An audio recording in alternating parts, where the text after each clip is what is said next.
सत्ययुग, त्रेता युग, द्वापर युग, हर युग में जब अधर्म बढ़ता है, राक्षसों का आतंक फैलता है। उस समय धर्म की रक्षा के लिए दिव्य शक्तियां अवतरित होती हैं। ऐसा ही एक रूप है कालिका देवी। इस वीडियो में जानेंगे कि कालिका देवी का जन्म कैसे हुआ। एक समय धरती माँ अपने ऊपर बढ़ते बोझ और राक्षसों के अत्याचार से व्याकुल होकर ब्रह्मा जी के पास गईं। उन्होंने कहा, प्रभु देखिए मेरे ऊपर कितनी पीड़ा बढ़ गई है। राक्षस राज कर रहे हैं। रक्तबीज नामक भयानक राक्षस भक्तों को निरंतर सताता है। उसे आपके वरदान से यह शक्ति मिली है कि उसके शरीर से जब भी रक्त की एक बूंद गिरती है, उसी से एक नया राक्षस उत्पन्न हो जाता है। ऐसे बलशाली को मैं कैसे सहन कर सकती हूँ। अन्य देवता भी भयभीत होकर भगवान शंकर के पास पहुँचे और बोले, महादेव, इस संसार की रक्षा करने की शक्ति केवल आप में है। हम आपसे प्रार्थना करते हैं। शिवजी ध्यान में लीन थे, लेकिन उनकी शक्ति पार्वती देवी के रूप में प्रकाशमान थी। उसी समय पार्वती ने अपने अंतर में स्थित उग्र शक्ति को बाहर प्रकट करने का संकल्प लिया। अचानक आकाश में एक प्रचंड तेजस्विता प्रकट हुई और उस तेज से महाकाली का अवतरण हुआ। कालिका देवी का रूप अत्यंत भयानक था। उनकी आंखें अग्नि की तरह जल रही थीं, जीभ बाहर निकली हुई थी और प्रकाश बिखेर रही थी। उनके गले में रुद्राक्ष माला और नरकपालों की माला थी। हाथों में चमकता हुआ खड्ग था। उनके कदमों की गूंज से धरती कांप उठी। वह बोली, धर्म की रक्षा करना ही मेरा दायित्व है, और गगन भेदी गर्जना की। उनका पहला लक्ष्य था चंड मुंड का संहार करना। चंड और मुंड बड़े ही भयंकर और दुष्ट राक्षस थे, जो देवताओं को सताकर उनके लोकों पर अधिकार कर रहे थे। महाकाली युद्ध के लिए तैयार हुई।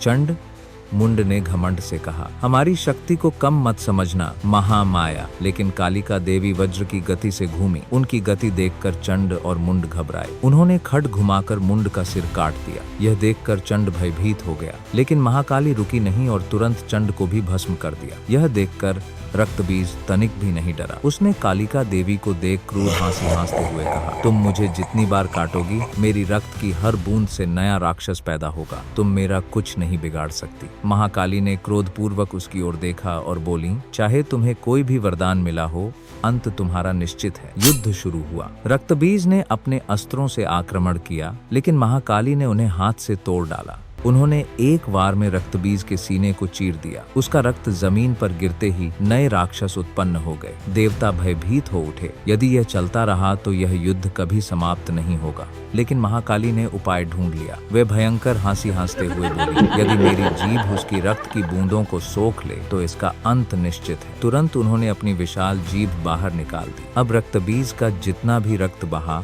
जमीन पर गिरने से पहले ही महाकाली की जीभ उसे सोख लेती। इस प्रकार रक्तबीज शक्ति खोने लगा और अंततः शरणार्थी बन गया। फिर महाकाली ने अपने खड्ग से उसका अंत कर दिया। रक्तबीज का संहार हो गया, लेकिन महाकाली का उग्र रूप शांत नहीं हुआ। उन्होंने तांडव आरंभ किया। उनके प्रचंड कदमों से धरती कांप उठी। देवता घबरा गए। तब भगवान शिव ने उपाय निकाला। वे धरती पर लेट गए और शांत भाव से अपना सिर ऊपर उठाकर आकाश की ओर कर लिया। तांडव करती महाकाली जब शिवजी की छाती पर आ खड़ी हुई, तभी उन्हें अपनी उग्रता का बोध हुआ। वे लज्जित होकर सिर झुका लिया। उनकी आंखों का क्रोध शांत हो गया। चांद की तरह शांति छा गई। उन्होंने अपनी जीभ भीतर कर ली और हाथ जोड़कर कहा, प्रभु, मेरे क्रोध से लोक भयभीत हो गए। अब मेरी शक्ति विनाश के लिए नहीं, बल्कि लोक में शांति और कल्याण के लिए प्रयोग होगी।